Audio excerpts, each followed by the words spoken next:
Hello, I'm Brian Schaefer, the fire chief for the city of Spokane. Did you know that in a wildfire, it's the wind-driven flying embers and not the direct flames that are the biggest threat to your home? Embers are burning pieces of airborne wood or vegetation. During wind-driven fires, embers can be carried up to a mile from the front of the actual wildfire. Embers can rain down and pelt the side of your home just like hail. If these embers land on something combustible or near your house, your home could be at risk of burning down. Research has shown that most home losses in wildfire are from embers, not from direct contact with flames.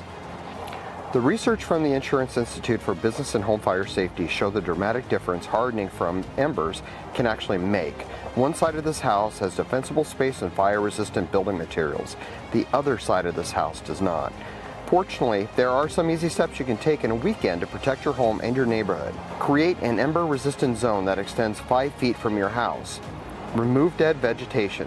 Trim branches from overhanging roofs and remove combustible materials in the 0 to 5 foot zone surrounding your home.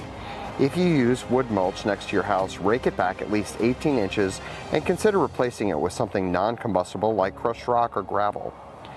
Maintain roof and gutter debris, including leaves and pine needles from nearby and overhanging trees, because they will accumulate on roofs and in your gutters. Dry debris can be easily ignited by wind-blown embers. Remove debris and vegetation from your deck. Do not store wood on or underneath your deck. On days with high fire danger, like when a red flag warning has been issued, move all your combustibles like patio umbrellas and furniture indoors or into a garage. Flying embers can easily enter your home through vents in your attic, roof, gables, and a crawl space. Make sure vents have a metal screen of 1/8 inch or finer to block embers from entering and igniting your home. Be sure to check screens periodically and remove accumulated debris, birds' nests, etc. It's not a question of if, but when the next major wildfire will occur here in Spokane. That's why the most important person in protecting your life and property is you. Start preparing today to protect your home and neighborhood. Wildfire safety begins with you.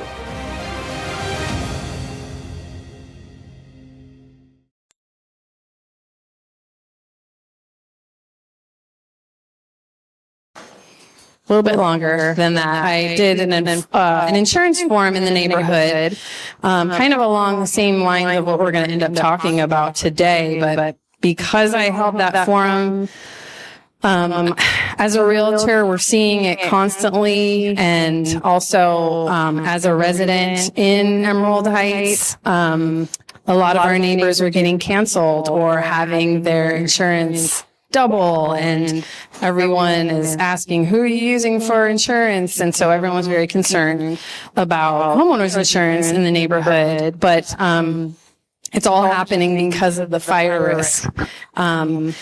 So when we had the insurance forum and we had a big discussion among the residents who showed up, we talked about one of the things that we can do to try to get, obviously we all want to be safe from fire, especially living on our beautiful hill surrounded by a lot of brush. So we always want to do things to make our homes fire safe. But also one of the things that we can do to help insurance rates as well is to get certified as a FireWise community. And I believe someone on the Facebook page last night was talking about we get the questions a lot. So we're super happy that the conversation has started. One of the things that we're doing as part of getting our FireWise community certification is holding an educational event. And this is our first one, but it will be a yearly thing as long as we are going to keep being certified as a FireWise community. So thank you guys for coming. I wanted to introduce you to our committee members. I'm, of course, one of them, Marcia Yan, and then also our committee chairperson was someone who was at the insurance forum that we that he had a lot of really great information because he was affected by the wildfire that had happened in the area. His mother happens to live in a home that was very close to Lake Hodges, and she was evacuated, and he stayed, and he was watering down the home. And so he's kind of invested in all the things that you should do to make your home fire safe. And he's just a very, very smart guy. So I'm going to introduce Scott Steele to you, and then he's going to talk about what our goals are on the Fire and Safety Committee in our neighborhood. So, Scott Steele. Thank you. So I just want to correct the record that actually during those fires, I wasn't a smart guy. I was a dumb kid, just got out of college, and we were actually tracking the fires all the way to about 2 or 3 in the morning, see where they were at. And the best we could see was over by the safari park. And I was like, well, I'll track in the early in the morning to see how things are going. And if need be, I'll pack up the car and go and get some gas. And at 4 a.m., we got like the reverse 911 call. And so I was like, all right, I'll get gas. Drove 50 feet down like the block, made a turn. 50 feet flames right there. Because like in those couple of hours, just catching the winds coming down from the valley of Safari Park to Lake Hodges, it just, and so that's where, kind of impressed upon me about the importance of having plans and learning and always continuing to improve. In fact, it was the reverse 911 call that actually saved a lot of lives, and that was something that was developed from the 2003 fires. So in the spirit of like that continuing improvement, and always being aware and education. We are driving towards that Emerald Heights with our Fire Safety Committee. And I want to kind of just briefly talk to you about what we're doing and why we're doing it in the sense of how it impacts the community and how we're doing it. And what we're doing at the Fire Safety Committee is we're pursuing FireWise certification as a community. Additionally, we're also looking internally about what we can do to change some of our policies within the community when it comes to landscaping, architectural, and doing advising, and additionally other improvement plans that we can do. Why it's important is obviously like the impact it has protecting property, lives, just overall safety. Is there's also the direct benefit of possibly navigating insurance landscape. Wildfires is a continuing issue that impacts insurance as we're kind of navigating that and allowing or evaluating if insurance companies can factor in climate change and other risk into factors. It puts communities like ours that fall right into a very high fire risk zone at risk of losing insurance or seeing drastic increases. The California Insurance Department passed legislation called Safer from Wildfire about a year ago. Essentially identified 10 steps that homeowners can do to mitigate fires and also allow them to qualify for discounts and lower their risk. 9 of those are steps that you can do as individuals for your own homes, like making sure that you're cleaning your eaves out, making sure that there's 5 feet of clearance around your home, also making sure there's a certain amount of vertical height clearance around the house. But there's one that's community-based, and it's FireWise. And the FireWise is really coming down to an approach of using a community, engaging with homeowners, residents, fire agencies, other local agencies to partner to assess what risk that community faces and see what they can do to mitigate and improve upon. So that's what we're looking at to do. And the requirements to achieve FireWise, essentially is we have to do an assessment of the community. Now that's basically assessment of going through, looking at the different homes and looking at how are they constructed? Are they using stucco construction? Or what type of siding do they have? What type of roof they have? Additionally, landscaping. Do they have brush up along the houses? And so to kind of help us do that assessment, everyone should have gotten a little ticket like this. We're doing a multi-step. One is basically doing a survey. So if you scan the QR code, it'll take you a survey. You can fill that out. It helps us That way we won't have to come by and kind of look at, do a site visit ourselves.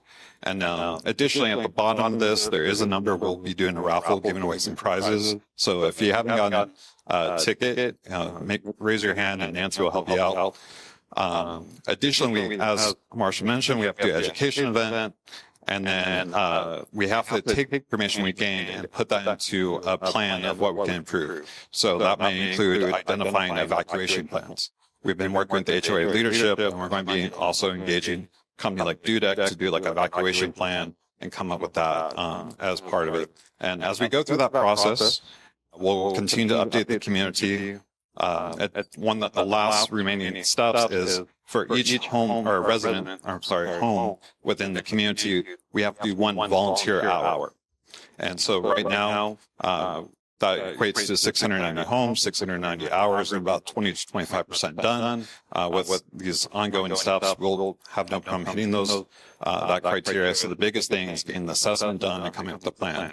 If we get good feedback with the community and good interaction with the community, we can actually hope to get that submitted by the end of the summer, roughly is our timeline that we're hoping to hit, and then get that incorporated and recognized by the NFPA as a FireWise community. There's actually agencies or data agencies that work with the NFPA that will, they supply insurance companies with the maps of those communities, and they get factored into their risk factors. So that sometimes the discounts can be automatic, the scoring can be automatic, and it will just kind of streamline the process. Otherwise, we do have a list of companies that do offer discounts. So if your company is not, once it's completed and it's not giving you a discount, then just reference that and you can work with them. With that said, I would like to hand it off to our outreach specialist from California Division of Insurance, Sharon Smith.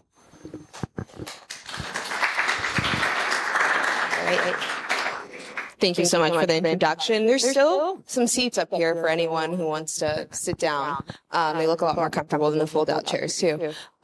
So yes, my name is Sharon Smith. I am the outreach analyst for the California Department of Insurance. Today, I wanted to go over a little bit about the Safer from Wildfires framework that we passed just about a year or two, as well as looking forward about our sustainable insurance strategy that we hope to get in place by December 2024.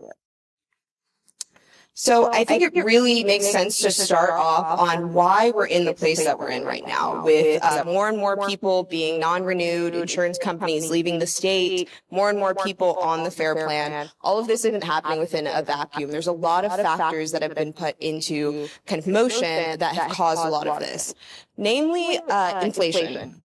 I know people's eyes usually roll in the back of their heads when I mention COVID, but the supply chains still have not fully recovered. Sorry, it's echoing pretty bad over there. Haven't fully recovered from COVID issues. So they're not up to pre-pandemic levels. We're still seeing supply shortages. We're seeing labor increases. We're seeing rebuilding costs go up between supplies and materials. And all of those things are adding for the rebuilding costs per square footage of homes to increase. And therefore, insurance companies are raising their premiums more and more. And all of this is really unprecedented. We haven't seen this happen at the level that it's happening right now. Reinsurance, it's insurance for insurance companies, is also becoming harder to find and more costly as catastrophes grow around the world. So insurance companies, they manage their own risk by having insurance themselves. Those insurance markets are based off of global markets. So any wildfire that happens across the world, or a tsunami in the Philippines, all of those things are getting factored into reinsurance rates. So reinsurance rates are going up. Inflation is causing higher prices. We're seeing that effect in insurance premiums. So as risk is growing, insurance markets are contracting. They have to protect, insurance companies have to protect their solvency, meet all the financial obligations that are set by states and Department of Insurance, and meet all those regulatory mandates as well. To put it in California context, exactly what we're dealing with here. So the top 12 companies in California, that's the Allstate, Farmers, USAA, Liberty Mutual, 7 out of 12 of them have paused or restricted writing in California. And you can see most of them are asking right now through our department for some sort of rate increase. Some of them range for State Farm up to 28.1% of a rate increase. Farmers was asking for a 17.7% rate increase. So you can see they're asking for these rate increases. It doesn't mean that because they ask for it, they're going to get that. It goes through an entire process with our actuaries, with our financial representatives. They look at their financials and they see if this is a rate increase that is justified. But a lot of these companies are asking for rate increases, or they have rate increases pending, but they're still not writing policies. So it goes to show that this problem isn't just about cost or raising costs. There's a lot more of risk that is going into this. So over the past 10 years, homeowner insurance companies have done far worse in California than nationally. So nationally, we pay, for the past 20 years, Californians have paid probably mid-range for insurance premiums. Nothing in California is really mid-range, though. Our home prices aren't mid-range, our costs aren't mid-range, but we were paying mid-range for homeowners insurance premiums. But then, over the past 10 years, we had incredibly deadly fires that were catastrophic, cost billions and billions of dollars, and wiped out years, if not decades, worth of underwriting profit. So insurance companies are looking at their portfolios. They're seeing the risk that is in California, how much money they stand to lose there, and they're saying it's too risky to continue writing there. So that's again why we're seeing all of these issues today. Again, for the direct incurred loss, countrywide, you're looking at about a 60% loss, but in California, it's usually around a 74% loss. In most parts of the country, they see about a 4% profit, whereas in California, they get about negative 13% in returns. And this isn't, I'll take all the questions at the end.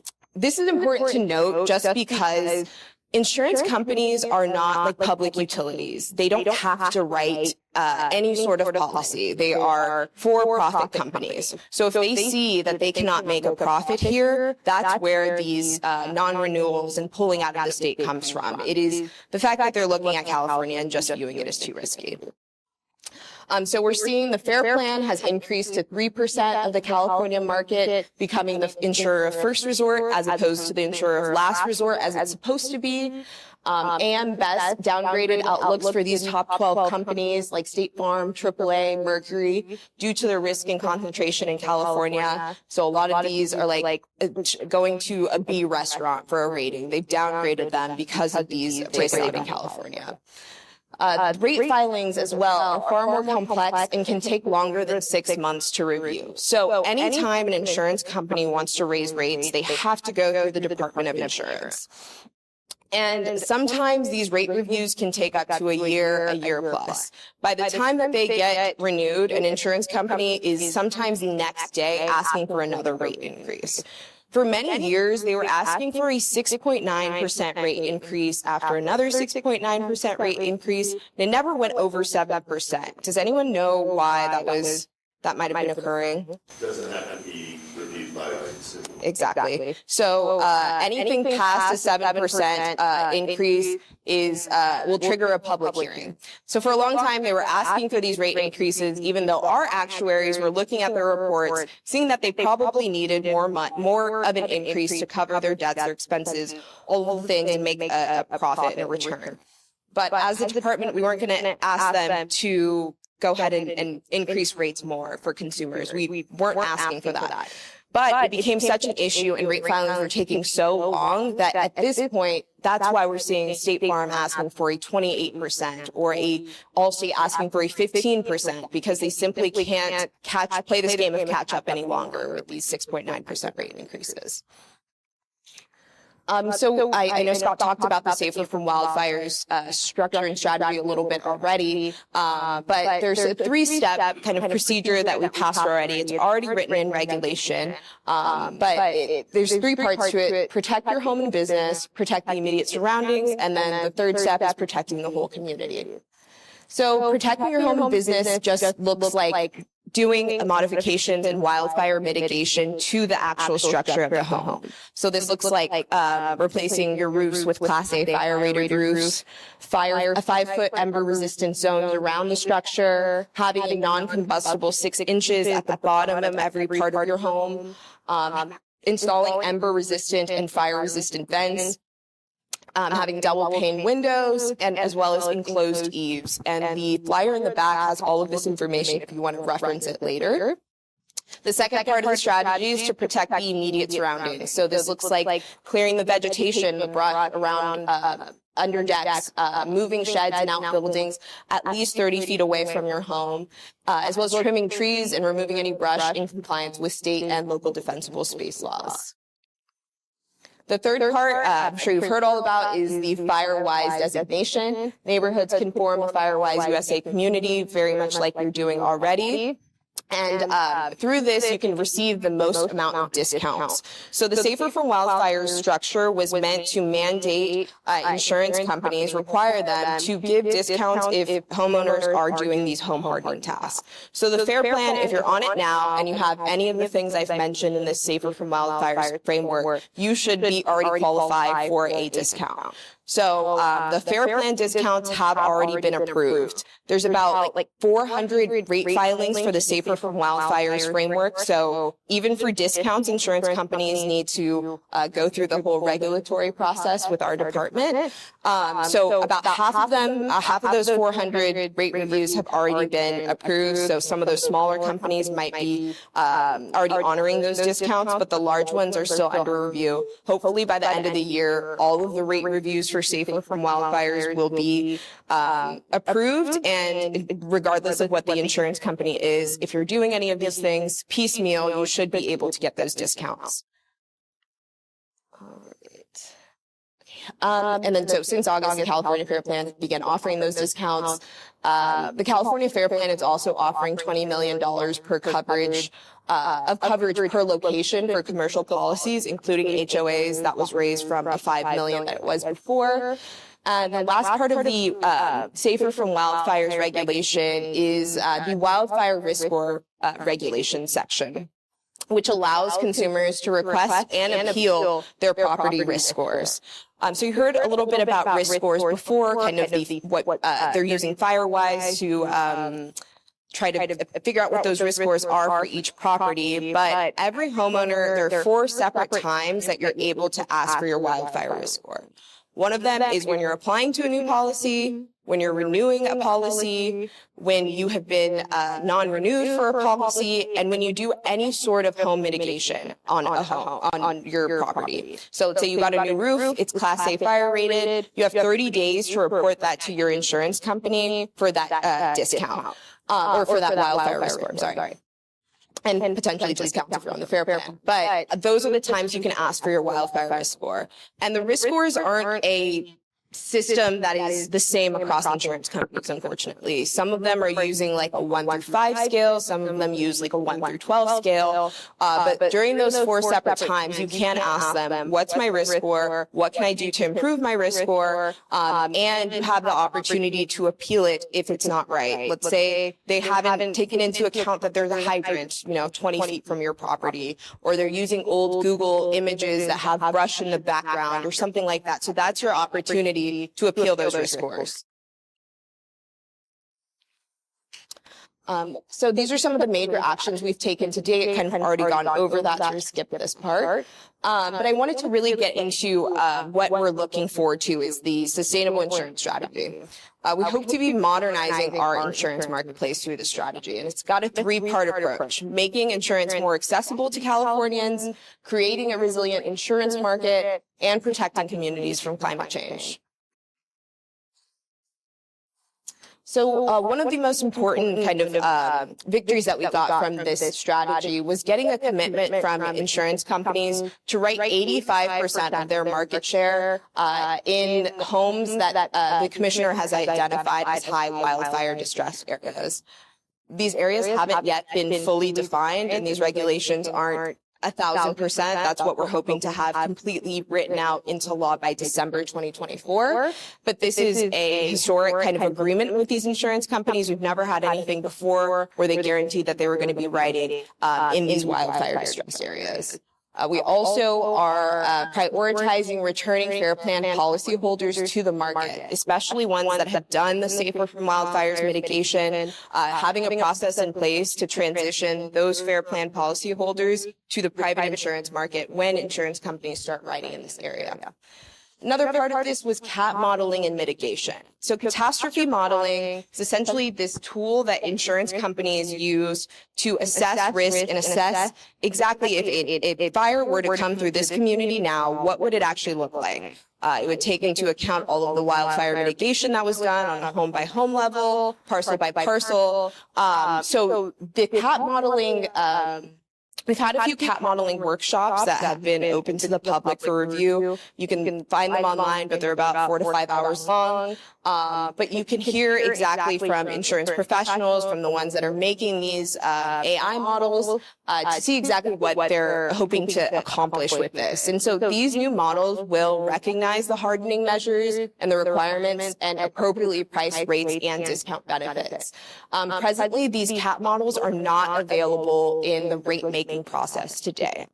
Based on Prop 103, which is the insurance code that protects consumers, the insurance companies are only able to use the 20 years of historical data to set rates.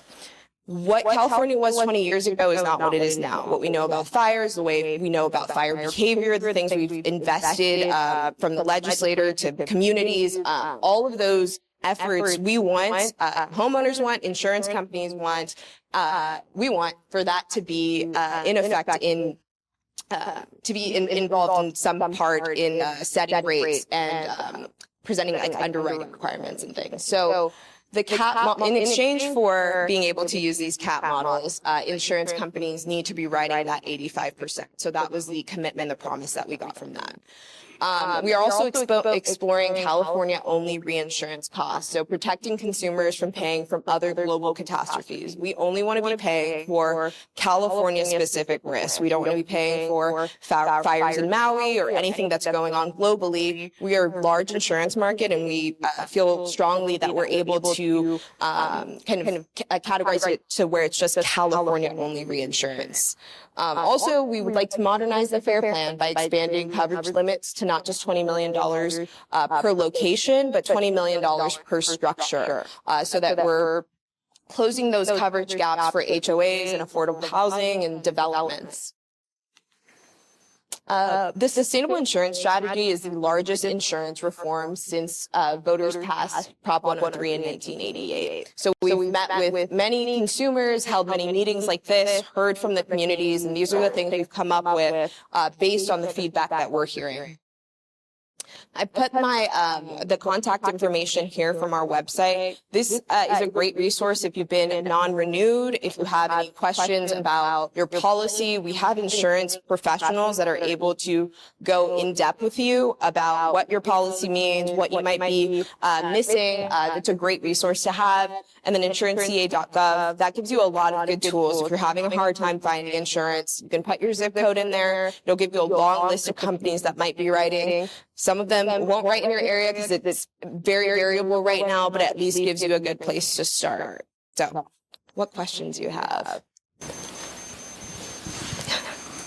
When you say that we're already 85% of the high fire risks in the future, you're talking about 85% of the applications they receive from those areas? No. So they will have to write, however it shakes out.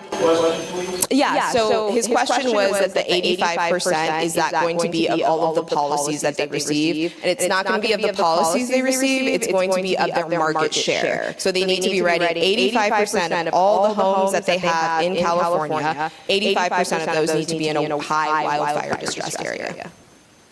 So related question.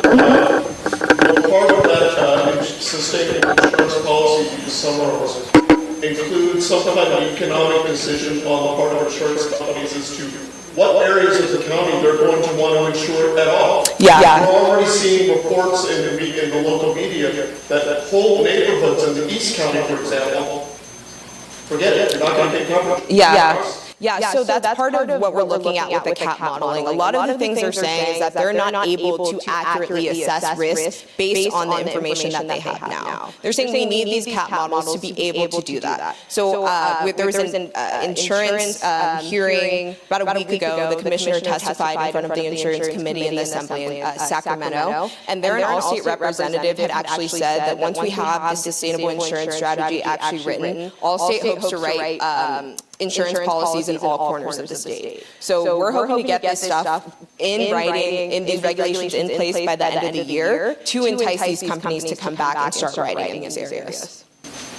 Are you entitled to increase the rate as much as you want? So they're not able to increase rates as much as they want. They go through an entire process with our department to increase rates. So these rate increases have been, based on our actuaries, justified, given the financial situation that they've been in. Sometimes I've seen some rate increases that have been incredibly large, like 5-6 times that rate. And that way I would say go and call our insurance, our hotline and submit a request for assistance. They will look into if that rate was actually justified or not. Is there a legal cap on the cost recovery they can pass through to the end? No. So there's like a cap on the rate of returns that's based on a whole entire kind of variable. There's like a whole section of the insurance code about it. It's about 6% plus the amount of interest and rates and loans that they're in. Once you do all the math, I would say it's about 10-11%. But if you're looking at all of the costs that they're incurring, they have to be able to cover every single policy if there was a claim. So given all of that, that is what the cap would be. But there isn't a cap. If they would like to request a 50% insurance rate filing, they could do that. That would just have to go through the entire process with our department. So 80% increase, it's normal? I mean, I have seen 80% increases as normal in this. Yeah, I have seen a lot of really high rate increases. The FAIR Plan, for example, it is not actually subject to Prop 103 regulations. So the FAIR Plan exists outside of a lot of these rate filings and things like that. So you do see even larger increases with that FAIR Plan. Well, wouldn't a lot of that have to do with what the existing coverage level was to begin with? Exactly, yes. You have a policy for years, and you haven't checked back into your policy relative to what the real estate market is doing. Yeah, it's going to be way down here. Value of your property is going to be up here. Exactly, yes. So those changes are what are factored into all of these policy changes. Year to year, 80%. I've seen increases of are more than 80%. That is unfortunately very likely, especially with the FAIR Plan. We have seen those increases. Yeah. What again are the 4 occasions when you can ask the insurance to reassess? I've got home litigation, when you were denied. When you're about to renew, and when you're applying for a new policy with the company. Mm-hmm. Anyone else? The slide you showed earlier showed the percentages for California compared to the country. Mm-hmm. I'm curious to see how California stacks up with other high-risk states. I'm thinking Florida, for example. How do we compare with states like that? I'm actually not sure how we compare with Florida, for example, but the way that they're setting rates is through the catastrophe modeling that we're trying to get put in place now. So more companies have been there just because they have less regulations in place for that.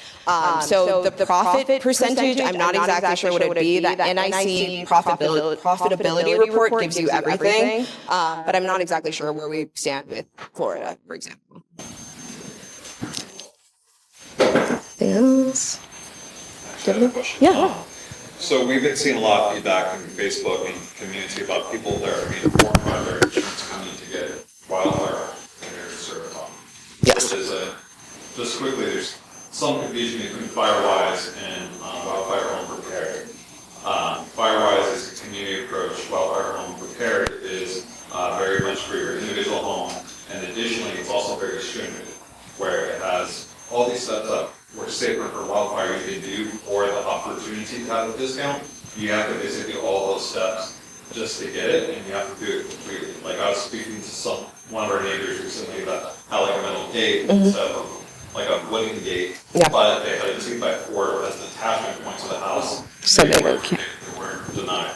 So is it appropriate for an insurance company to be able to deny someone who's not able to get that certificate? And if so, like, Unfortunately, yes. So they are able to deny legally based off those insurance codes. Farmers, for example, has required IBHS certification, so International Business Institute certification, which is more stringent than our Safer from Wildfires regulation. They're asking for that essentially to protect business. They're saying it's too risky, so they're asking not just for the state standards, but even more. And I did look into that, and that isn't a violation of any of our insurance codes. Fortunately, yeah. Yes. When you sell a house, like in Escondido, there's a new disclosure, fire hardening disclosure. Yes. The seller has the choice to do it. If the seller chooses to do it, have you said, it costs about $100, Escondido, should you get a discount if you pass? That would have to be with yeah. So is your question, should you get a discount once you've done all of those wildfire mitigation? Yeah. Certification from the Escondido, if you pass the fire. So that AB 138, I believe is what that's what what you're talking about is just a disclosure. So that disclosure is just basically like, this is what's happening. You don't necessarily get any sort of discount for getting a inspection from CAL FIRE or Escondido Fire or anything like that. And that disclosure doesn't hold any weight for those insurance companies. If the buyer ends up having all of these, fire hardening measures, they have a new roof, they have all of those things. When they apply for those insurance discounts, they should be able to submit that information so that they might be able to get those discounts, like Fair Plan. If you were in a home that had to have that Fair Plan, then they would get those discounts already. But it's not through the fire disclosure. That's a separate thing than the insurance. So real estate agents, the money grab, because it doesn't have any key to it. Yeah, so that is, I couldn't speak to exactly what the reason was for that outside of it being a disclosure so that the buyer and seller can have some sort of like leverage. So you fix this brush, I will do this. And that's really, it's more of a conversation piece from what I'm seeing than anything. It's not a mandate to fix any of those issues, unfortunately. We know if the fire department and the sale will come back and inspect the year. From what I've heard, they don't know unless they're issuing that citation, and I think that's for egregious kind of violations. Yeah. We'll carry out, depending on the where you're at on the CAL FIRE side, we'll carry out a regular defensible space inspection, which have a 1 to 2 year cycle. So we would re-inspect at that point, just like we do in the other houses, but we're not coming out specific to the AB defensible space inspection for home sale. Any other questions? CAL FIRE? Fantastic. Of course.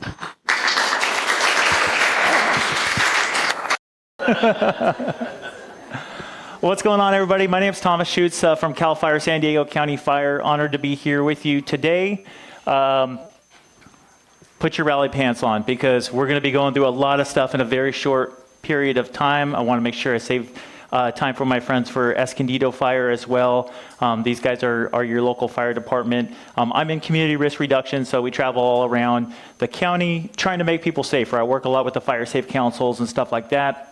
We have a longer format of these trainings. We have some last chance survival stuff and things like that, but we're going to be going over some broad strokes.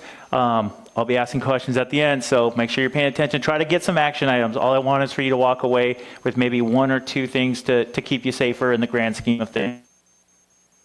For fires for this summer, because people always want to know how things are looking.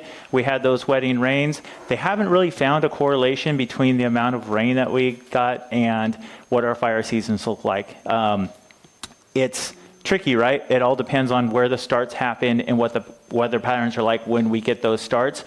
And so what they do is these broad scope predictive services stuff. So right now for May and for June, we're slightly, you could see where we're at, we're kind of right on the line. We're actually kind of more in the normal, below normal large fire activity as predicted. July, pretty much the same. And then you see August, we go back to normal. And that's because we have this large chaparral community and here in San Diego County. Really, it's that brush. That brush is going to carry it. That brush has gotten a lot of moisture over the last few months in the wintertime. It will now start to lose that moisture. That's why October is always the most challenging time for us historically.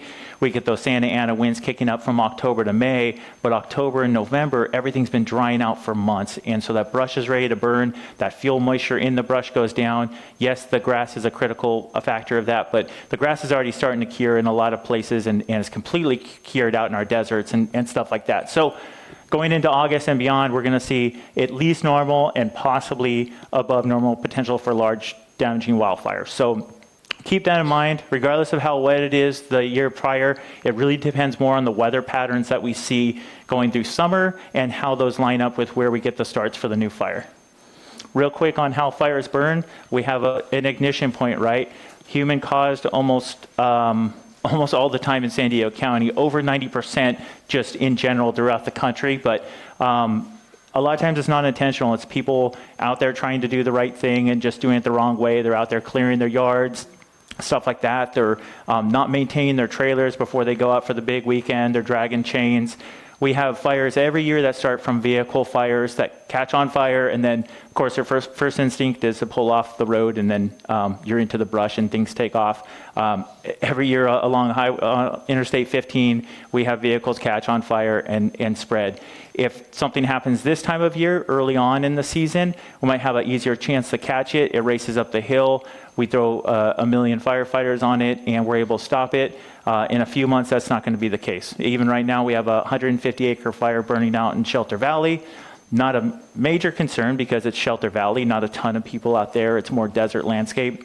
But that's just to show that we're here. On the CAL FIRE side, we go to peak staffing in 4 days, which means we have everything staffed up at the height, the same that it will be the next several months. So we're in it, time to get prepared. But all that to say that make sure you're doing things the right way.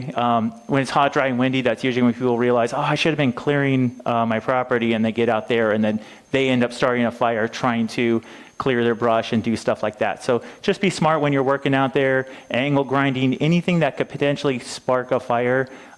Make sure you're being smart, that you have a plan, that you're not working out in the yard with mechanical equipment when it's hot, dry, or windy. Let's see if this plays. Somebody's radio on again. Sorry. Jeez. Are they inside the car? Yeah, they're inside the truck. Oh man, that hammer, dude. As soon as this blows by, hop out, assess the structures, pull lines if needed. Could be a little bit, huh? Okay. I think I see some flame on that north structure. Going up. Okay, so I took that video during the Witch Fire 2007 that was shot in Ramona. I show this video for a few reasons. Number one, San Diego County is not immune to anything. We have the potential here. We've been really fortunate the last several years where we haven't seen the Cedar Fire type type catastrophic wildfire, the Witch Fire, the Harris Fire, but the potential hasn't changed all that much. So think about your home and where you're at, and think about what your home is going to look like, and can your home survive millions of embers flying against it? Because this isn't, yes, this is shot in Ramona, but it's not a backcountry problem when houses start catching on fire. It becomes a conflagration.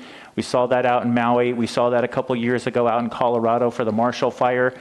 The Marshall Fire, I mean, it was a regular residential, $1 million homes with a nice lawn. Once houses catch on fire, they put out so much heat and so much energy, it's really easy for it to spread. And we don't have to look at other states. We can look at what happened here in 03 and 07. A lot of structures catching other structures on fire from that ember cast, taking advantage of the vulnerabilities in your structure. So you always want to just take that global approach and apply it to your property and see how you can make things better. wildland fire behavior factors, topography, fuel, and weather. These are going to be the three factors that really drive fire behavior. Topography, just the lay of the land. A lot of, we're not flat out here, right? Everything's, I mean, you guys know you live on a hill.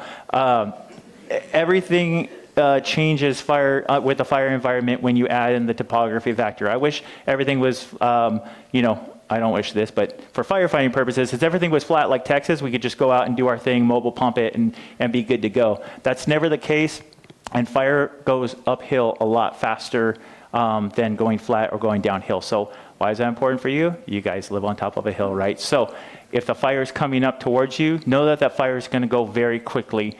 And that's because all those hot convective gases are preheating everything in front of it, really helping that fire spread and driving that fire behavior. Early on in the season, we talked about the Interstate 15 fires. It would go up and kind of stall out. If you don't have enough wind on it, we might be able to catch you at the ridge. The tankers come in and they do what's called paint the ridge, where they do a nice little red stripe that looks like that. Buys the firefighters time to get up there from the ground and start cutting line around it. Later on in the season, that's not the case. The fuels are more dried out. The fire races up the hillside. If you got a little bit of wind on it, it pushes it right over, and it just keeps on marching on. Fuel is going to change how these fires burn. So grass fire going to move a lot faster, but not with the same momentum and intensity as some of the bigger fuels. I took this picture out in Big Bear. You can see we got a little bit of time because the cops are on their cell phones screwing around.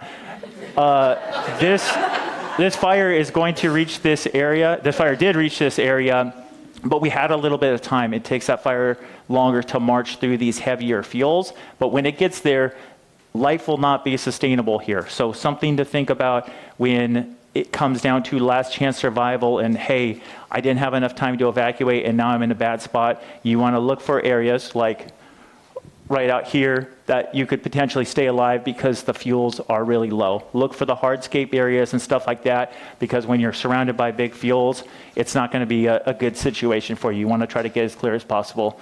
You guys probably recognize this. A lot of fuel right here, right? But this big area where you have a wider turnout, not that you want every person in this room hanging out there because it's going to get goofy, but because everything's irrigated and because it's wider right there, you don't have fuels growing right up to like a single lane road. You're going to have a lot better chance surviving here versus if you're up on the ridge somewhere with no clearance or something like that. So start panning out and looking at the areas around your community where, okay, I need to get out of my house. If I don't make it to the Walmart parking lot or somewhere where you know you're safe, what are areas along the way where I could stop and be safe? Is there a big park? Maybe it's something like, you picture like Hollandia Park. You're going to be safe there. You're going to stay in your vehicle, and that will keep your airway protected. If you have to get out of your vehicle, you'll come up with something. We all have N95 masks now, unfortunately. That will buy you some time in the interim, a cotton t-shirt, something to protect those lungs if you're out of your vehicle. But if you're in a place, generally we like to say, you're safer in a house than in your vehicle, and you're safer in your vehicle than out on foot, depending on the situation. Now, that doesn't mean don't evacuate. It means if the fire is right at your back door, you don't necessarily want to go and start running down the street. The houses up here are not just going to burst into flames. It's going to take a minute for them to catch on fire. Just like that video I showed you. That house burned to the ground. It did not have protection. It had wood siding. You went the fire engine there and 500 gallons of water. It wasn't enough to save it. However, the house, even being wood sided, didn't burst into flames. The one exception to that is trailers. Trailers don't burst into flames, but I work mostly in the backcountry areas, and we always tell people who live in like single wide or double wide trailers, there's a lot of flammable material and it's really hard to harden. So we want those folks to think about other things. So if you have friends and family that are in a trailer, maybe that's not going to be safer than being in a vehicle, but size it up.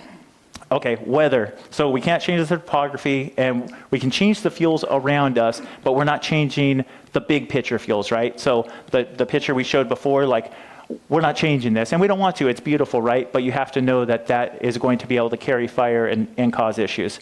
So that means what we're really looking at on the dynamic side is the weather patterns, the day-to-day changes. At the fire station, we're sitting down and going over the weather every single day, because that's really what's going to make or break the fire behavior.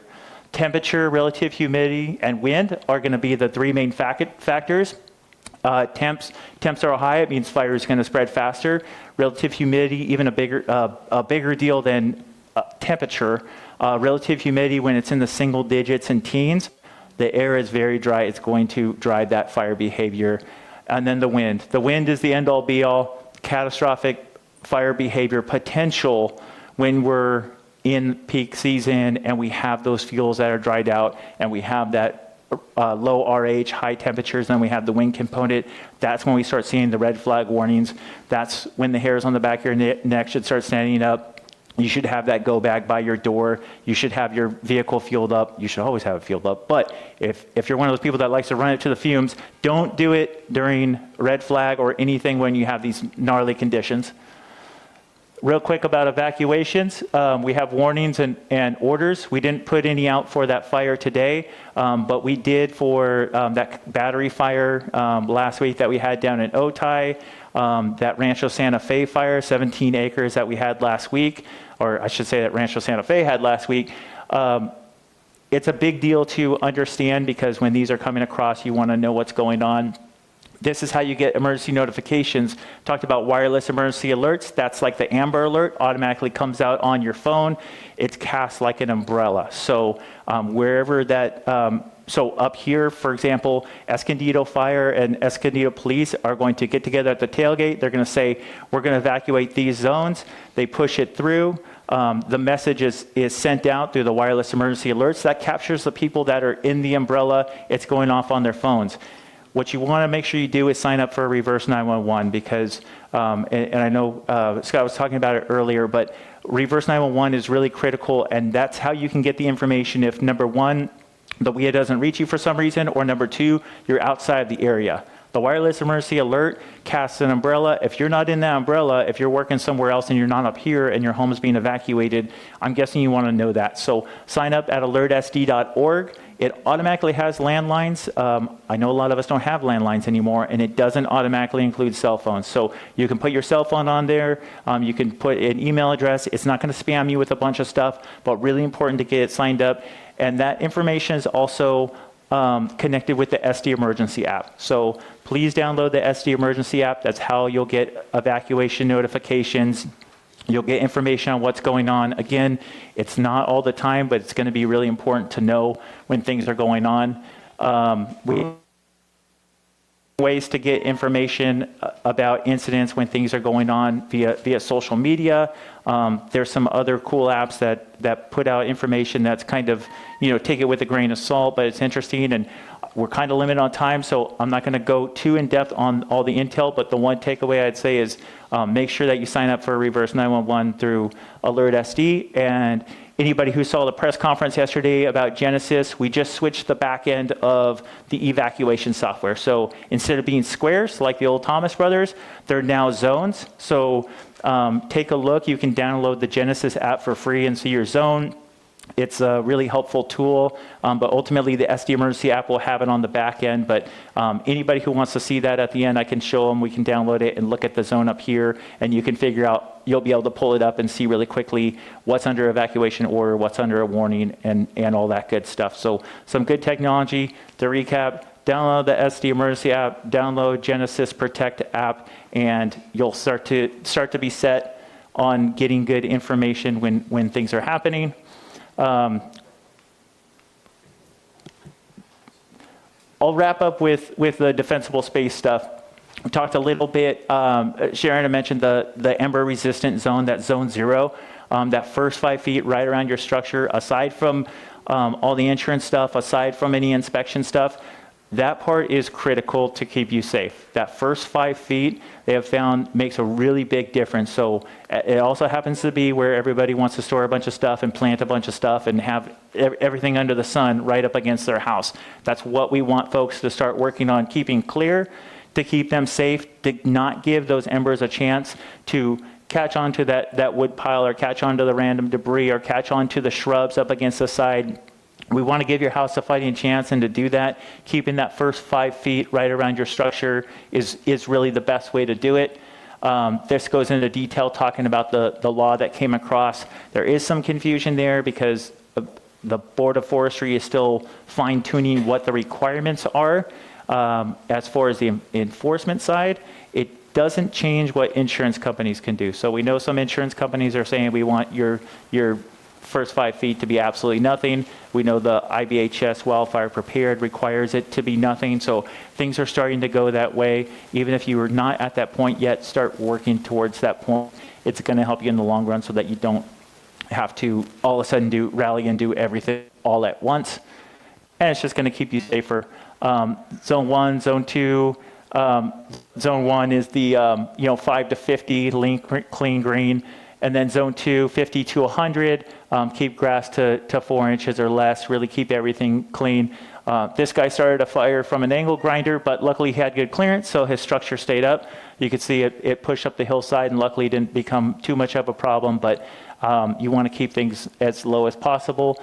Readyforwildfire.org has a lot of great information on the specifics of home hardening defensible space. I don't have enough time and slides that I have on here, but readyforwildfire.org has a lot of great information. I'm always available to help answer any questions. And then Escondido Fire is really on the inspection side, they're really the ones setting the specifics. So there are some differences depending on the different fire areas, but Ready for Wildfire will give you the broad strokes of what the requirements are.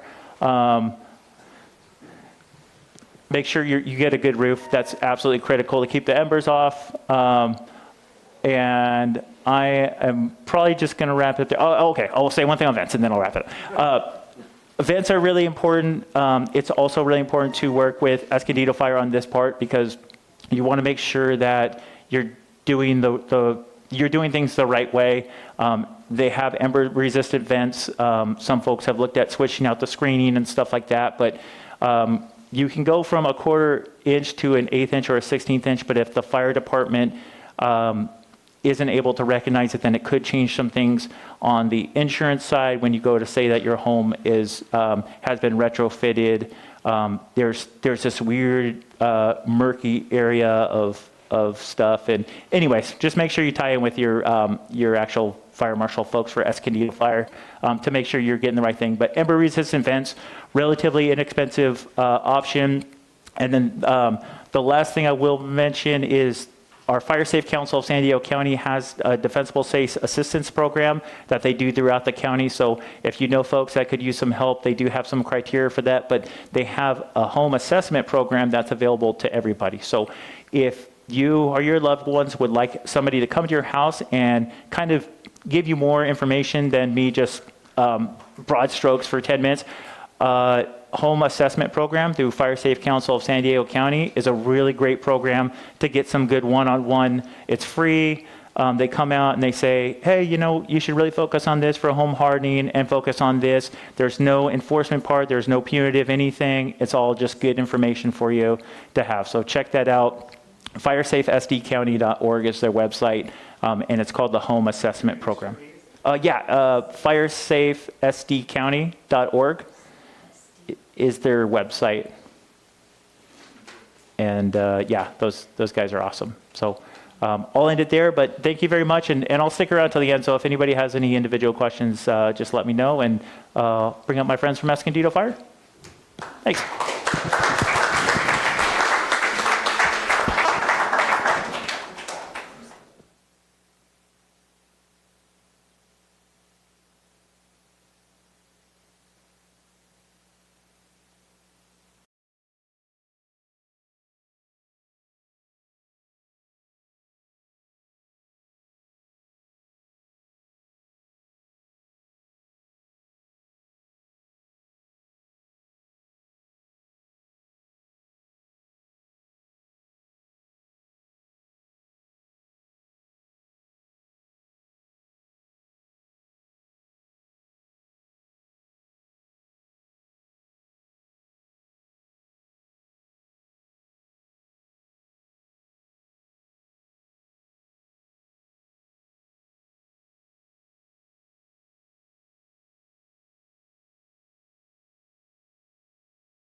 I got to talk lower now. You can hear me? All right. I'm a battalion chief with the Escondido Fire Department. I worked there for about 25 years. I'm the on-duty BC for today. We have 3 battalion chiefs. We cover the city for the 3 shifts that operate in the city. A, B, and C shift. Today's B day. It's a blue day. It means I'm at work. I don't have a lot of information I can give to you specifically about insurance. I think we're in a safe place. I do have the FAIR plan at my house, and it's very expensive. You have to get also an umbrella policy because the FAIR plan only covers fire insurance. So when you have the FAIR plan, you have to have 2 insurance policies. Fun fact, you can have a deductible up to $20,000 for your insurance policy with the FAIR plan. That will lower your insurance costs, and that's what I have. Worked here, like I said, 25 years. I can tell you that the last big fire that came through this area was before any houses were here in 1960. That was the last time these hills burned around you. We had a fire in 2003 on the west side of the hill, ran up to the top of the ridge, was just a normal day, onshore breeze, 10, 15 acres. But that's pretty much the last time any of this area burned. We have some pretty extensive plans for this neighborhood if we do in fact get a fire, especially over by the freeway on an east wind. That's going to be a problem. Captain talked about evacuation orders versus warnings. If you get a evacuation order and it's a Santa Ana day, you should probably leave. The fire coming up from the freeway, Mesa Rock, through all that brush at your neighborhood could be a problem. We want to get everyone out of here. In 2003, when we had the fire, we had evacuations taking place. We almost got a couple guys killed by people driving down the hill. But now there's a second exit, so that's good. Going out towards that new development on your guys' east side. So we have 2 ways out. When that last fire came through, we didn't have 2 ways out. From what I've seen, I was at the Paradise Fire, the Pines Fire, the Cedar Fire, the Witch Fire, the Cocos Fire, all the fires here in the county. Some of the common denominators I've seen that are problems for just regular homes are wood piles and wooden decks.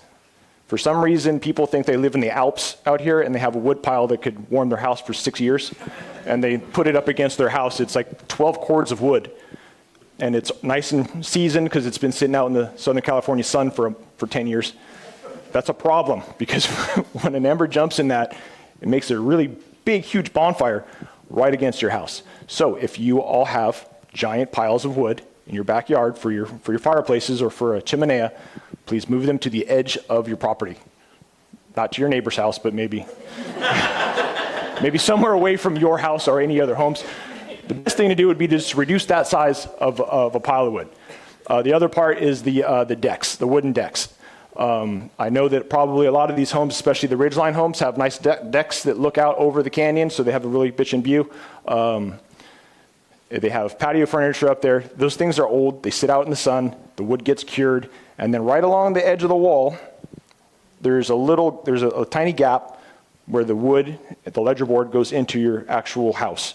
And that usually has a bunch of dust and leaves and pine needles and stuff all collected in there. And it's a great receptacle for a spark. And then that will get into your ledger board and into your subfloor, and it will get in your house. And it kind of punks around in there it could be like 2 or 3 days later, and all of a sudden that house just lights off. And the fire's all the way in Vista, and then a little fire pops out in the middle of the neighborhood because that thing's been punking around so long.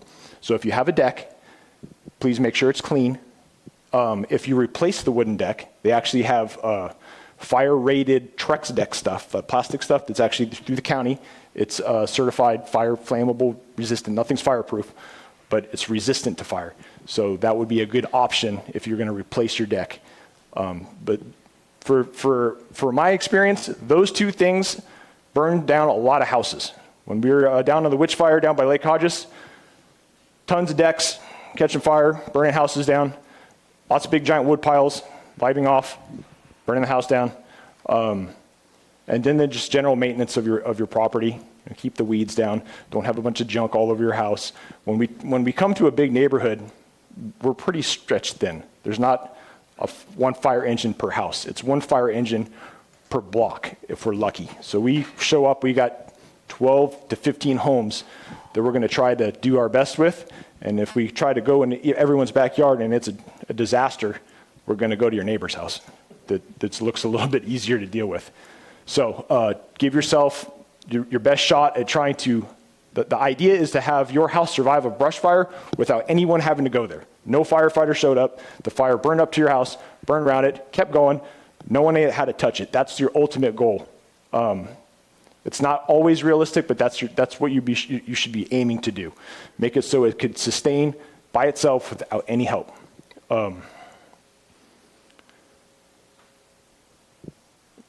I'll leave you with, we have, every year, we have a running joke, so it's the 53rd annual worst fire season ever. Because like the captain said, if it rains, it's a bad fire season. If it doesn't rain, it's a bad fire season. It doesn't matter, it's always gonna be a bad fire season. The trick is if someone with bad intentions or just accidentally puts a fire in a really bad spot on a windy day, that's when we have the big fires. Just a regular weather pattern fire, it could be big, but it's not gonna be catastrophic like a Santa Ana wind-driven fire. We can't put those out. All we do is we kind of get around it, let it blow through, and we come in behind it to try to do our best to mop up stuff. And we can't get in front of it. It's too dangerous. So again, if you guys get a warning, an evacuation order for up here on a wind-driven fire, I would strongly suggest just get out. And especially for on the edges. If you got a nice view house and you're looking, where's east? That way? That way? I'm in a building. Okay. If you're east, west, east. Okay, if you're looking towards the desert, you should probably make sure that you have a go bag and you should leave your house. It's not worth staying. People like to stay because they think they're going to be able to do a good job, and they want to stay and protect their home right up until the point that they don't. And then usually, we can't come get you, and then that's when you're driving through the smoke. I think it was the Tubbs fire up in Santa Rosa in 2017. Burned 5,300 homes down through neighborhoods. It wasn't like out in the middle of nowhere. It was through Santa Rosa, through just regular, it'd be like at the bottom of the hill along El Norte Parkway. A fire came down a mountain and just smoked that whole neighborhood. And we had firefighters that were there, and there was cars crashed everywhere. Cars into the trees, cars rolled over, cars hitting other parked cars because people are panicking, driving in the smoke, they can't see, and then they crash, and then that's not great because now everything's on fire around them. So if you get the order, leave early. That's really what I could recommend, your best case scenario. That's all I have. If you guys have any questions I can answer for local stuff, insurance, I have no idea. Yes. Hi. I'm on the board, and I'm the liaison to the landscape committee. Okay. And I know that we work with a consultant, Dudek. Every 2 or 3 years, they come and assess, and we respond. We've had you guys up all the time and give us feedback. We try to clear to the houses, the hills, up to the houses 20 to 50 feet. We clear the fire road. We do a lot with brush clearing, especially in years like this when it's very rainy and we have a lot of brush growing. What's your assessment of our neighborhood in particular? The edges look good. Yeah. The edges look great. But again, if you have a 70-mile-per-hour wind, the edges don't mean anything because you're going to have an ember cast from those hills that are going to go miles away. So, don't think of it on a Santa Ana. Don't think of it as a tidal wave of a fire. It hopscotches its way through. So you'll have ember, it lights. Another ember, it lights, and so it's just jumping over itself through the neighborhoods. So the fire could be on Mesa Rock, and then it's going to be 85 feet further, and then 150 feet further, and then a quarter mile further, and so it just jumps. So for a regular day, today, if a fire started at the bottom of your hill, that's great. It's going to run up to that break that you guys have cut, and it's probably going to go out. And then it'll just punk around in the stuff that's cut, and we'll put it out and be done. So that's important to have. And it also, if there's a wind on it, it also, you're not going to have a flaming front smacking the whole edge of a street. That's not great. But no, that looks great. And it's not feasible to cut all the brush down to the bottom of the mountain. That can't happen, because then we'd never come on snake calls here. One more thing is we've tried to get rid of most of the pine trees in the area. Yeah, pine trees, they like to catch fire. Yeah. Thank you. Yeah.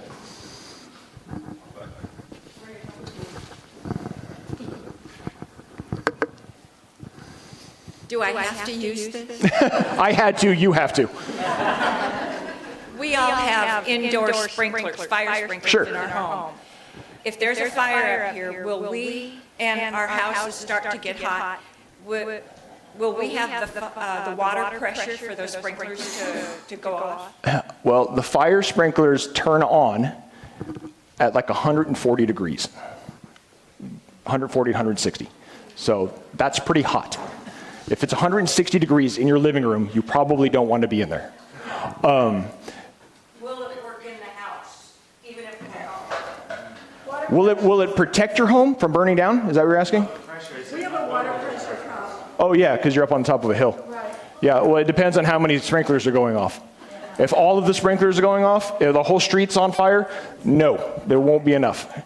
If it's one or two houses, it will be enough, but again, sprinkler systems in homes are meant to keep a fire small until we get there and put it out. If your house is catching fire because of a wildland fire, we're probably not going to be able to get to your house, so it's still going to burn down. The Cocos fire is a great example of that. We had a bunch of little slot canyons in Carlsbad, which doesn't normally have brush fires because it's on the beach. It was running through and on a Santa Ana, burning down new sprinklered apartment buildings and commercial tilt-ups that they don't have wood piles, they don't have decks. It's a big giant stucco brick, and they had sprinklers on them and they burned down. So the sprinkler systems in your home are for normal structure fire stuff. So like if you left your stove on. I've been on a fire up here. I don't know if your guys' garages are sprinklered. No, that's when the fire I was on up here. Yeah, which is crazy because that's like 90% of the fires start in the garage. Some of them don't. Yeah, some of them don't have sprinklers in the garage, which is bizarre. Here's a little hint. Put a smoke detector in your garage. Do you guys all are your smoke detectors all tied together? So when one goes off, the whole house goes off? No? They're supposed to be. Okay. Well, they are now. That's a new code, but I don't know if when your homes were built, that was the thing. But you could buy a sticky up smoke detector and put it right by the door from your house to your garage. You'll hear it when you're asleep. You'll hear it when you're awake. It'll be loud enough. The garage fires get going, and then no one can see it. No one knows they're going, and then they get really big. And then that's a problem that will burn your house down. But if you have a smoke detector, you can catch it when it's small. Give us a call, and we'll come make sure your house doesn't burn down. Yes, sir. Wired smoke detectors, how long before replacing them in your house? Follow the manufacturer's recommendation for wireless or wired smoke detectors. The wired ones have a backup battery in them. They will start to chirp when that battery gets low, and then you could go ahead and replace the battery. Yeah, it's because it's the backup battery and it's not pulling off that power all the time. If I may add the engineer's point of view. Engineer. Every 10 years. The reason for that is the probability of a failure. And so at the end of 10 years, it's likely if you have 12 fire extinguishers, probably 3 of them aren't working anymore. And it's due to the electronics. Vehicle accident on the freeway. That's getting in them, not just the battery. Yeah. Any other questions I could answer? Yes, ma'am. So I'm new here. I just moved from Florida. So this is all new, and this seminar is very terrifying. Someone from Florida. You have hurricanes every year. Every year. They tell us when a hurricane We have a is brush coming. fire every 10. I'd be way more afraid to live in Florida. So this might be a stupid question, but we do have a grill outside. Okay. So it does have a propane. So if a fire does come, do we remove Put it in the garage. propane? Yeah, put it in the garage. That's fine. Yeah. Those little tanks, I know when they explode, 150, 200 feet, they can go. The big ones, the big propane tanks for a whole home, those rock the house when they blow up. You don't have any up here, but when they explode, you know it feels like you're getting shelled. Yeah, you should be fine. You should be fine. They're okay? So we put them in the garage? Yeah, put them in the garage. Yeah, sure. That way, if it's a brush fire and it's coming, they just move that stuff out of the way. Yeah, you should be all right. Again, you're from Florida. Come on. What are you worried about? It floods every year. You're like, I think the highest point in Florida is like 8 feet above sea level. Yeah, you're fine. You're all right. Any other questions? No? All right. Thank you.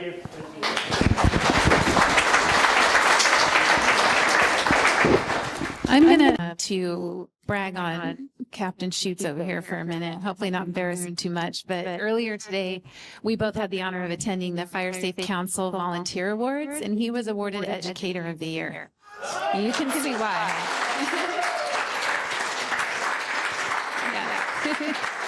So I just wanted to let you know that. And I don't have too much to add, except that I lost my website here, but it was readyforwildfire.org. That website is just has voluminous amounts of information. If you guys want to spend hours on it, you can keep drilling down and down and down and getting so much information. Oh, thank you.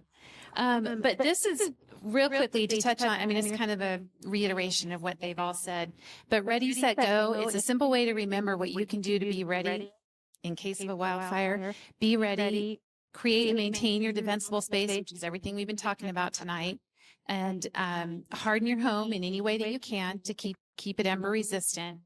Being set means preparing your family ahead of time, knowing what you're going to do, know your evacuation routes. No more than one way out. We're all creatures of habit, right? We go to the bottom of the hill, we either go left or right, and we kind of tend to go the same route, but you need to know different ways. I think Chief, was it the 2014 Cocos fire that kind of, I mean, it was all over. The 15 was a mess. It was just terrible. But, know different ways out. Now that you'll have a second route out, you'll have even more options. But think about that if you've got some time, not obviously on your way to work, but if you're going around on a Saturday, if you normally go right, go left, go exploring, see how you can get to other freeways, the 78, the 5 to 15, the back roads, just know a different way out of your neighborhood. And I just really want to reiterate too what Chief and Captain Schutz were saying about go, get out early. If it's just a warning, go. Nobody ever got hurt from leaving too soon. And I think for me, whenever I think of that, I think of the Paradise Fire and all those pictures we saw in the aftermath and all those cars and those people just sitting there stuck. I mean, I'd rather leave early and there was no issue and then, oh, great, I can go home. But instead of being terrified and stuck like that. So, being said is, again, knowing, preparing your family, especially if there's littles or grandkids, talk with them about evacuation. It's never too soon. They should know, they should have an idea, and practice it. Don't just talk about it, but practice it. The first time if something goes wrong or there's questions, you don't want that to be in the middle of an actual emergency. So practice it and let them ask their questions, and everybody knows where you're going. You've got a meeting place. You've got emergency numbers for people you can contact. Let them know where you are. Part of being set too is having a go bag. I think they both referenced that, but getting your, important papers in there, your ID, because I remember one of the sheriff's officers saying when they do start to let people back into a neighborhood, if you don't have some way to show that you live in it, they will not let you back in.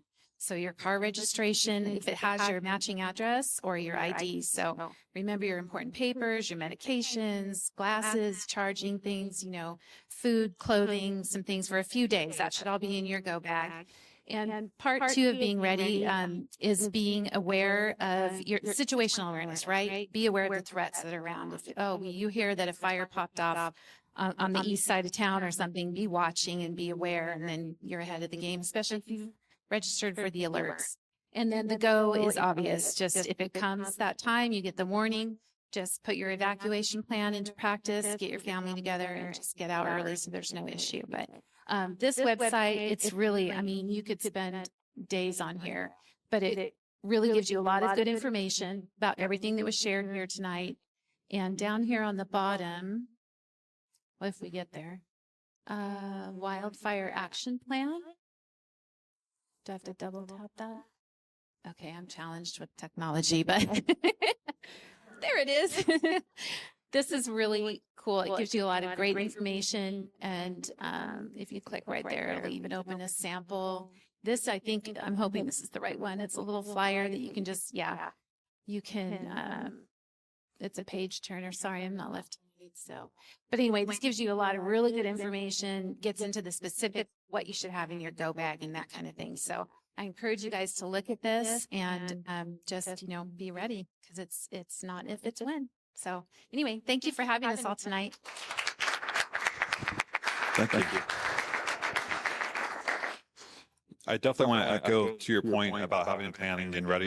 Back in the 2007 fire, our neighbor was actually a recent transplant from Chicago who, like you, was just daunted and fearful of fire. And as soon as they heard the warning, they were like, nope, I'm out. They packed up, stayed at a hotel by Disneyland, enjoyed it, while the rest of us, frantically figured it out. So it's good to have. Also, with go bags, as a reminder, we're going to be doing a raffle at the end. We have some supplies to kick off your go bag effort. But I do want to take this time to thank Battalion Chief Salazar, Fire Outreach Specialist Taylor, and Chief Schutz for their assistance tonight. And then additionally, I want to thank, again, the Fire Safety Committee, who really put this together. We have Tom and Nancy and Evelyn and Marsha and Chris. But with that, I want to bring up Marsha. We're just going to have highlight some vendors real quick to help with the mitigation. Thank you. Awesome. Okay, so as promised, we. Oh yeah, Chris, the slides for the vendors that we have here.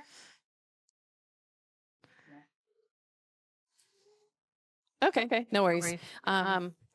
So we wanted to bring a few people to the neighborhood, and because one of the things when we talked about on the Facebook page, what would you guys like to see as part of this education event? The first thing that somebody said was, what about all of our fire sprinklers? And people are always trying to figure out, are they in working order? Is it something that when we need it, is it going to work? So we have two fire safety protection and vendors here for you guys to be able to talk to after we do the raffle.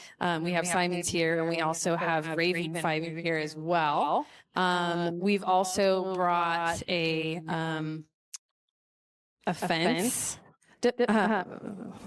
A fencing vendor someone who does really great metal fencing, which is something that they're recommending for us to do. I know that we've been in the neighborhood since 2013, and it used to be we're only allowed to do the wood fences, and so now it's all changing.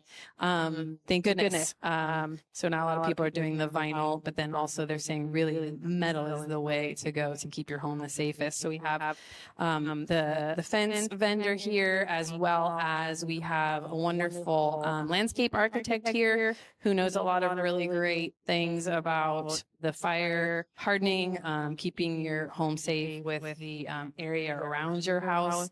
So we're going to do the raffle here, but I wanted to let you know that those vendors are here and available. We're going to have them in the lobby area for you guys to speak with. I also wanted to mention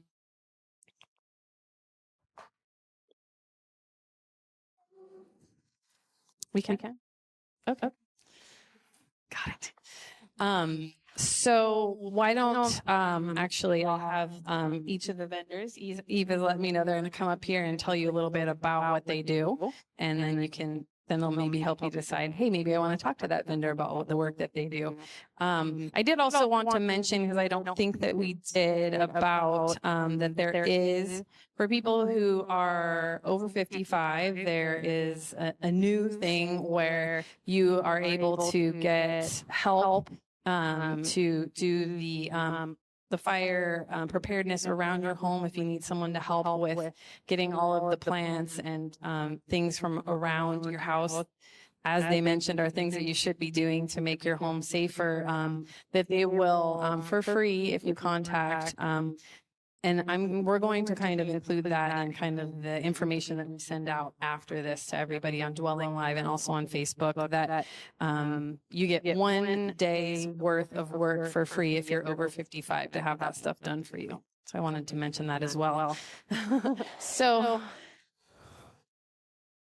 yeah, probably things like moving that big, huge pile of wood that you have next to your house could be one of the things.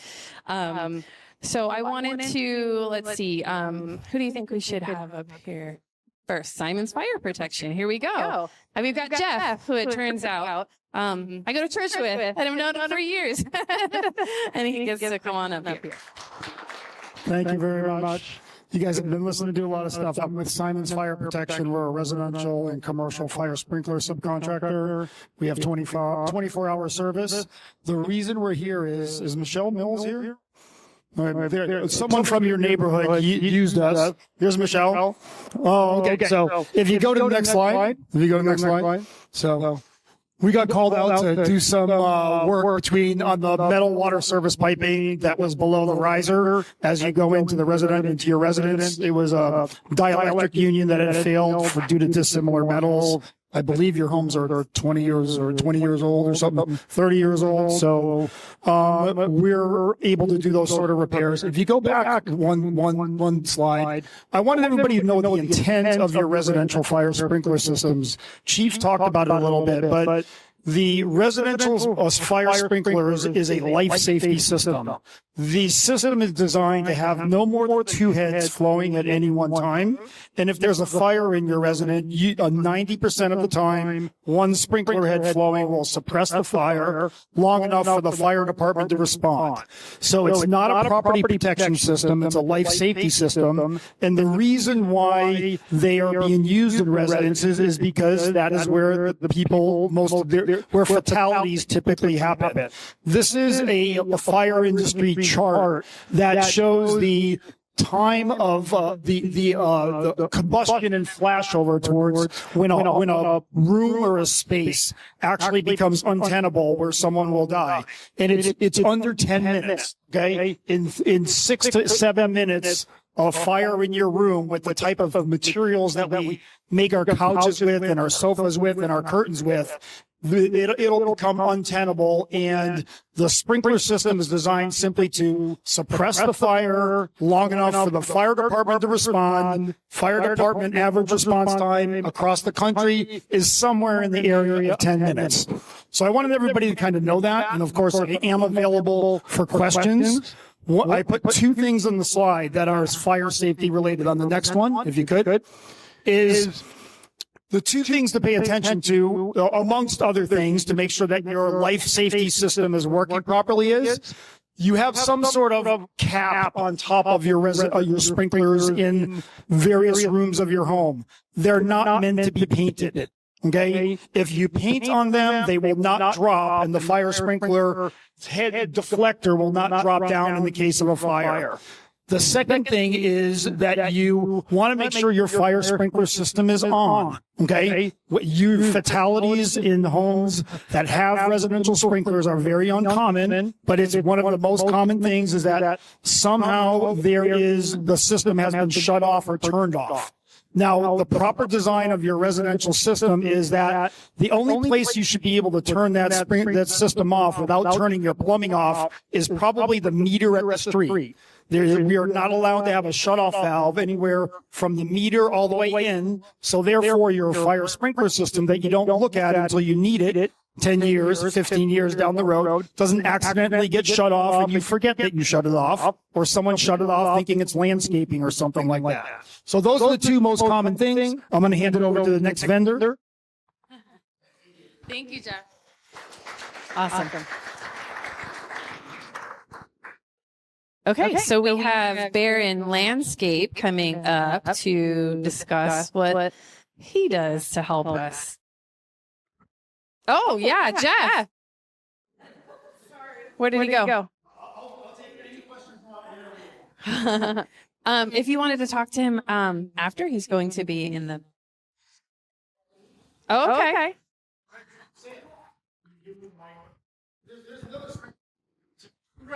Right.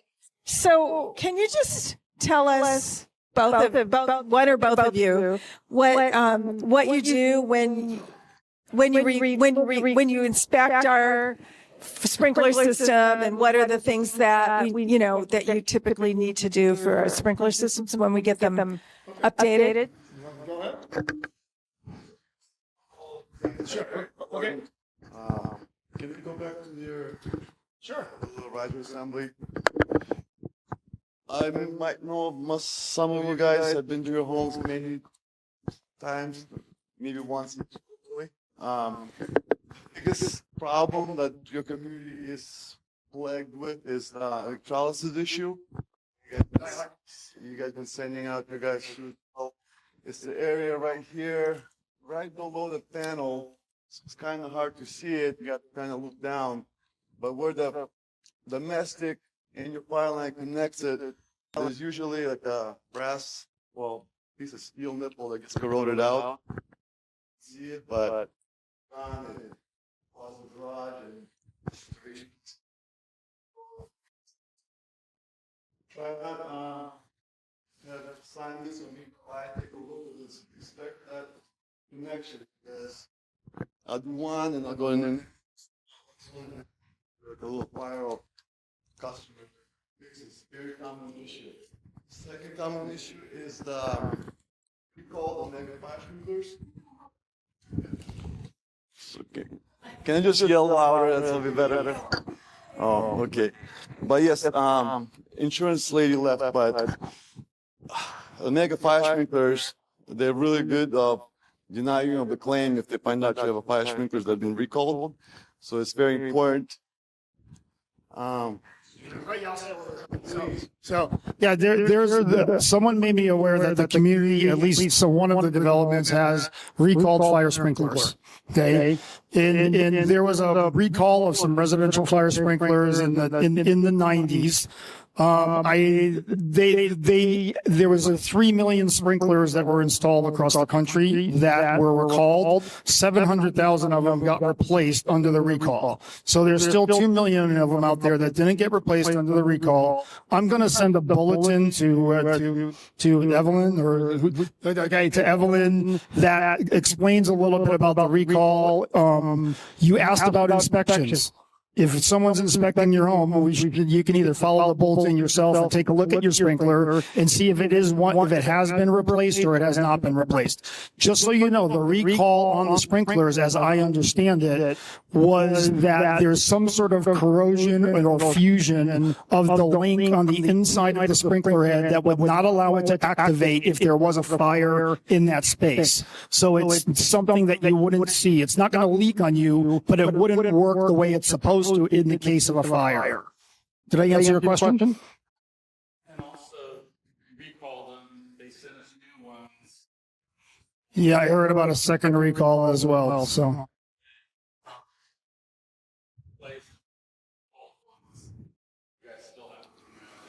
Yeah. Unfortunately. So, and then as you talk to your fire sprinkler companies, okay? Yep.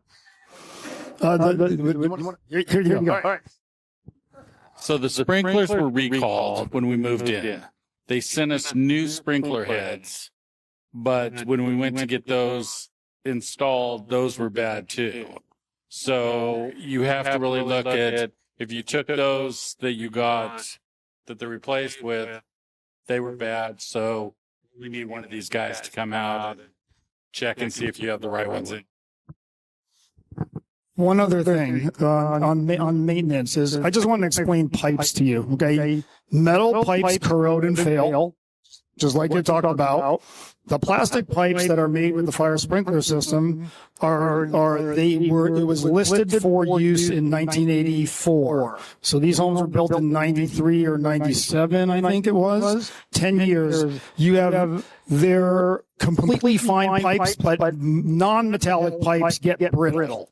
Okay, this is the aging process of pipe. Non-metallic pipes get brittle. Metallic pipes corrode. Okay. Is there anything wrong with your pipe? No, but there is. Everything does age. Okay. So when one of our companies do work on your non-metallic sprinkler system, we're very careful about what we do with aged CPVC piping. Where we do that in the very delicate fashion, let's say. I'd like to add. Yeah. Anybody who's going up in the attic, like an electrician or HVAC guy, or anybody who's going up, like yourself as the owner, shut the sprinklers off. Shut the water off at the meter. That way, if someone does step on it, they don't see it. Guys go up there all the time. They go through installation, they stepped on something, you have a huge flood happen. By the time they figure out what the shut off is, we're having a flood. So your house getting ruined. So just a precursor, just shut your water off, open up the main drain in the garage, deflate the system, let the guys work, step in the pipe, you have a minor leak, you don't have a disaster in your hand. I deal with this all the time, just FYI.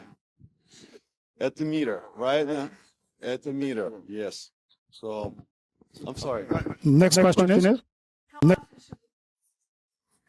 How often should you have your systems inspected? I'm going to guess most of the people in the room have probably never had their systems inspected. Okay. So, how often? Periodically. Okay. Regular maintenance on your house. Your appliances go out every 5 to 10 years. It's probably a good point to have something checked. Okay. Sprinkler heads. What we'll do is, the companies come out and they flow a little bit of water. When we flow some water from the test location, it has a little paddle valve that turns on, makes your bell go off. Okay. So water flow, the bell goes off, there's water flow. The design of that is that if there's a fire in a room that you're not in, okay, that the bell will alert you or will alert you that there's a fire in the house. Am I making sense? So a typical inspection by any type of company will go through a variety of checks to make sure the bell and the alarm go off. They'll look at the sprinkler heads, look at various points to see if there's corrosion or something to recommend future maintenance, and how often? More than never. Okay. So, that's good. Sure. So, I brought one. So you have two types of sprinkler heads in the community, right? The Americans is the one that been recalled, and the Vikings are not the recalled type, like these, but these tend to corrode and fall apart inside and flood people's homes. Quite a few of you guys know. So it's very important just to look at them and see any kind of corrosion going on around, inside or out. If that shows kind of signs of corrosion, I recommend replacing them. Just the ones that corroded, not every single one. Okay, but it's very important. 1 or 2 heads, Omegas, replace all of them. The Vikings, just make sure, because I'll be going to homes and I'll be seeing a big corrosion stain on the ceiling. Don't pay attention to it. Checks. And nothing about the flow switch. The flow switch that makes the bell ring. It's important for it to work, for the bell to ring. But it's also important to you get notified as soon as possible. I don't necessarily do it. Simon's a big company, maybe you just should. Contact your alarm company or something. Get connected, that flow switch, to your alarm company. So if something happens, you get notified when the flow switch activates. You get a notification on your phone or some kind of alarm. That will give you a better response time, because a lot of times something will happen and the bell could ring for days and neighbors don't respond and you don't know what's going on. So, correct. So maybe you want to avoid that. So maybe that's one of the things I'd like to add. So that's about it. Thank you, guys. Thank you, Simmons and Raven. They'll be available in the lobby for more questions. I believe we have a Baron.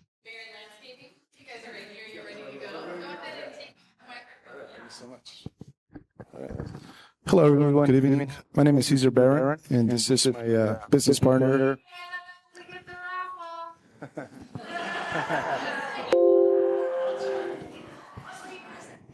Yes.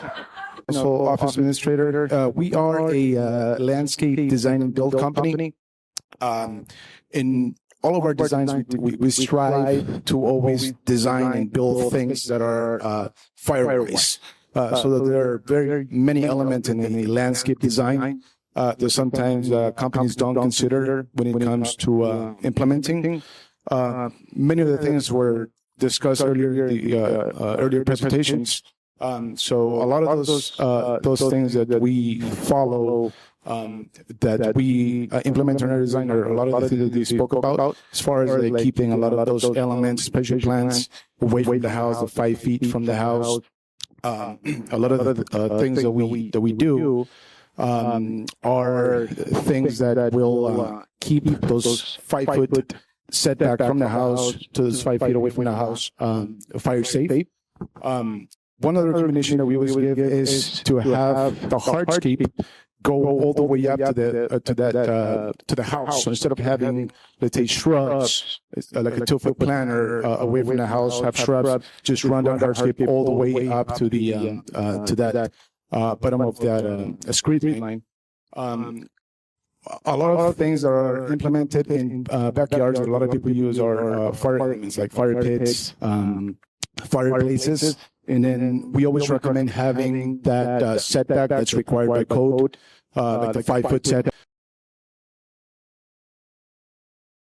from property line, depending on the fire element. Same thing, that 3 or 5 foot setback from the house. So there are many things that can be done in the landscape design that will not compromise the aesthetic. Sometimes people think that, having those shrubs close up against a house is going to make the house look better. And if you just have the hardscape run up all the way to the house, it's not going to have that same appealing look. But there are a lot of materials that can be chosen or picked out that's going to make up for that loss of that green up against the house. So we are, like I said, a design company. We can help you with designing a landscape that's fire-wise, picking out the different plants, plants that will go well with the design, with the plant design theme that you're going with, and at the same time be fire safe. And do you have any recommendations you want to also give? So I'll pass it over to Jolie, who's my business partner here. Hi everyone, I'm Julie. You already know by now. Yeah, so kind of like what you said, a lot of what was already presented was kind of what we had in mind to tell you also, but kind of like how I mentioned fire safe plants, a few examples would be maybe roses, succulents, and cactus. Those are some good ones. I know I see that a lot in San Diego County. Lots of succulents, that's really good. It also helps save water, so why not? What they already mentioned, keeping your backyard clean, especially if there are dry leaves or branches in your backyard that are just kind of natural falling off of the trees and plants in your backyard. It's good to maybe clear those out just because, they could catch fire and maybe help spread that, which we don't want. I think a really important thing that I wanted to mention is mulch. Some good alternatives to that regular kind of wood or rubber mulch that you see sometimes would be gravel, granite, rock, pavers, which was something that was mentioned, just because the cedar and rubber mulch especially are pretty combustible, and if they do catch fire, they have a pretty significant fire height and heat that they put out. So I know you might prefer the aesthetic maybe, or just the convenience of it, but I think, gravel and rock are just as convenient and won't be such good vessels for the fire to keep going. Also, just keeping your plants well watered. I think kind of what the fire department mentioned, if it's more dry and if it's really hot out, that's a recipe for, disaster with a fire. So let's keep our plants well watered really well, regularly, to the guidelines for those plants, and that should be good. Also, just, if you're going to go with a new landscape design, if you're trying to revamp your backyard or front yard, might be good to make sure you're going with a licensed contractor that's trained in, the codes and regulations and setbacks of planning out your backyard and front yard. So again, you're as safe as you possibly can be. I think that's all of the new information that you can hear from us. Everything else has pretty much been covered. But if you have any questions, you can find us in the lobby afterwards. Thank you. I can add here that Caesar actually did our backyard, need all of our backyard lighting. So we still got to work on that mulch. Yeah, the lighting makes a big difference too. So he does basically everything also, but I like small projects. So not only those $20,000 projects, he does smaller ones too. All right, and then Kevin? All right, we're live. Anyways, this is in your neighborhood right here. This is all aluminum right here. I attached to the house, built this all the way out to the recommendations of the fire. This is also on the side of his house, running approximately 10 feet connecting to the neighbor. That's all aluminum. That ain't gonna catch fire under any circumstances. Well, it can. That's just some patio cover. I don't know what that was. That would have got mixed up in what I sent Evelyn. This here is looking over Encinitas. This is the complex I do down there. I did all the aluminum around there. That's all aluminum. So with the reason I do aluminum a lot, doesn't rust, it doesn't corrode, it might get a little dusty if it gets scraped, and it'll last a long time. I see stuff sitting down on the coast that's been there for approximately, I started doing this probably 30 years ago. And it still looks pretty good down there. So everything's powder coated. I do stainless steel, all different types of metal. Handrails inside homes are becoming a lot, for older folks to get up and down their stairs or in front of their pools. Steel fencing. I don't know if he has the other slide. Is there another one that's up there? Okay, there's another one I did was corrugated fencing with metal all the way across, like you'd see at a brewery or something like that. That came out really cool looking too. Design, a lot of cutouts out of water jetting.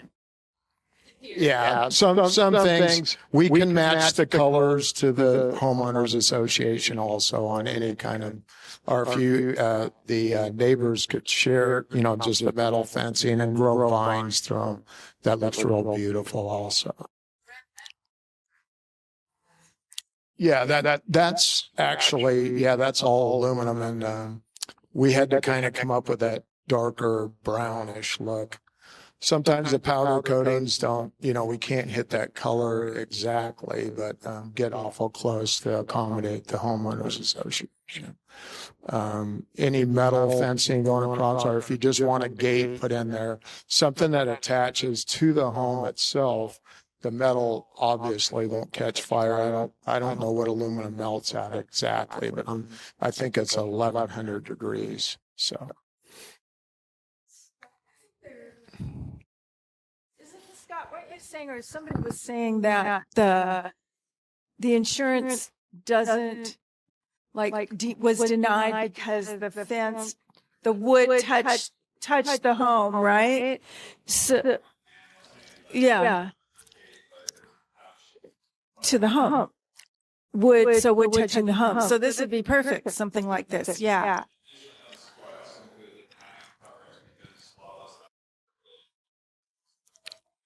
Right.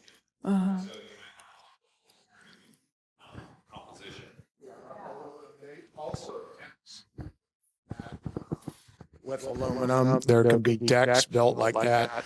I do some decks and with the Trex also. I try and stick with metal because that's my forte. But this is Rim Tele down in, if you have been there, it's in Oceanside. And that was just a patio cover the guy wanted. But that's all aluminum. And then I forgot if we did, I think he just wanted like plastic on top, which looked really kind of chintzy, but that's the route he wanted to go with that. But most of my stuff's all done in either steel or aluminum, stainless, brass, copper. I can do a lot of different, I weld, fabricate everything. If you got any questions or you need a card, I'd be more than happy to come out and give you a bid on some fencing. They are now fabricating aluminum fencing, which is down in San Marcos. Oh gosh, who is that? Greenfield Fencing does that. It's just a product you can buy from them and put up.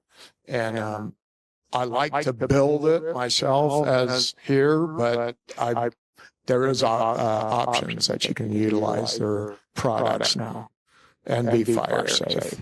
All right? Any questions?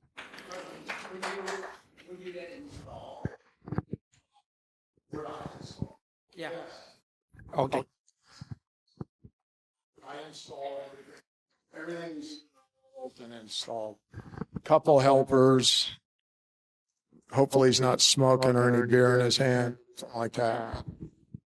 Usually I keep an eye on everybody and we do a good job and make sure the customer's not calling me back. Sometimes the gates, they'll expand and contract a little bit, but as of somebody call me back, it's pretty rare because it's all aluminum. It usually doesn't expand and contract like wood does.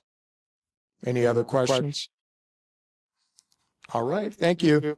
Thank you.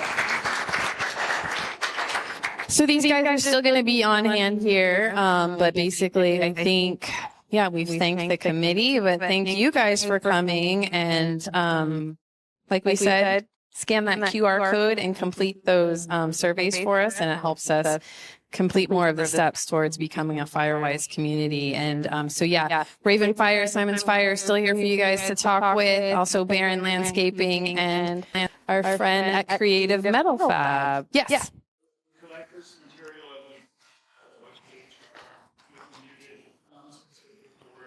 Correct. Yes.